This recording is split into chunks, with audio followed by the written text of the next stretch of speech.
We, the jury, a widely respected school principal, impaneled to try the above entitled case, a woman devoted to educating our children, find the defendant, Leslie Janae Chance, accused of murdering her husband Todd and dumping his body in an almond orchard south of Bakersfield, arrested nearly 7 years ago on a charge that rocked our community. Murder in the first degree. Today, a jury of her peers hands down their verdict.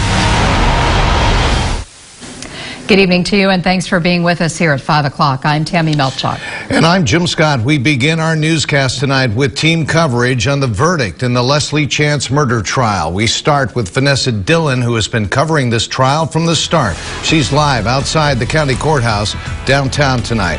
Vanessa, good evening.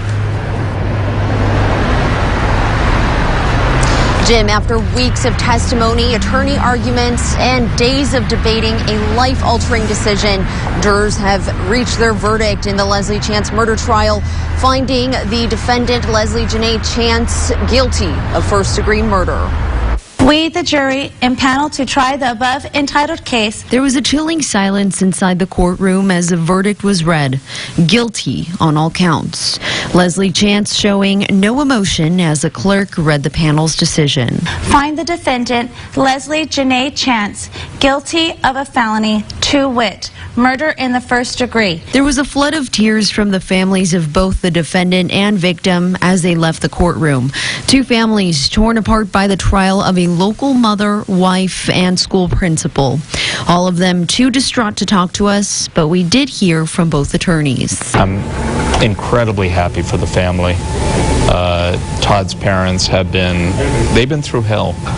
They really have been. And, you know, my heart goes out to them because I can't imagine what it'd be like to have your son's own wife kill him. But in the opposite spectrum is Chance's attorney, Tony Lidgett, who says Chance should be going home with her daughters tonight. I feel for the kids.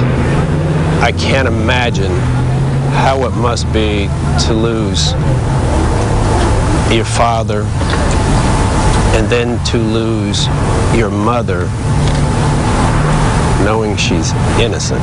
Chance was convicted of deliberately and with premeditation killing her husband, Todd Chance, in 2013. Norris told jurors Chance left the house with Todd on the morning of August 25th, shooting him inside his black Mustang, then dumping his body in an almond orchard, abandoning his car in a nearby neighborhood. Lidgett and Chance's daughters were convinced Chance would be back home tonight. They thought it was going to be a reunion. They thought last Friday Mom was going to be home over the weekend. They had made plans. They had made plans that we're going to pick her up and we're coming home and she's coming home with us and we're going to have her over the weekend. I don't even know what to tell them. I mean, I'm baffled, I'm shocked. But Norris says it was time for Todd's parents to find closure and justice. They were really happy, very thankful, and they're just, I mean, very emotional, which is certainly understandable, but very happy that it ended the way it did.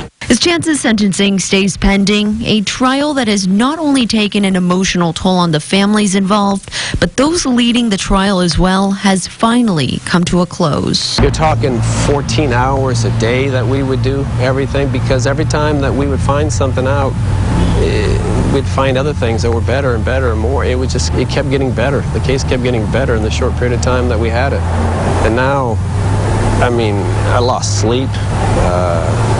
I couldn't, you know, the pain that I put, like, my family through, my wife through, that they have to live with me. Now Chance is set to be sentenced on March 2nd. She now faces up to 50 years to life in prison. Reporting in downtown Bakersfield, I'm Vanessa Dillon, 17 News.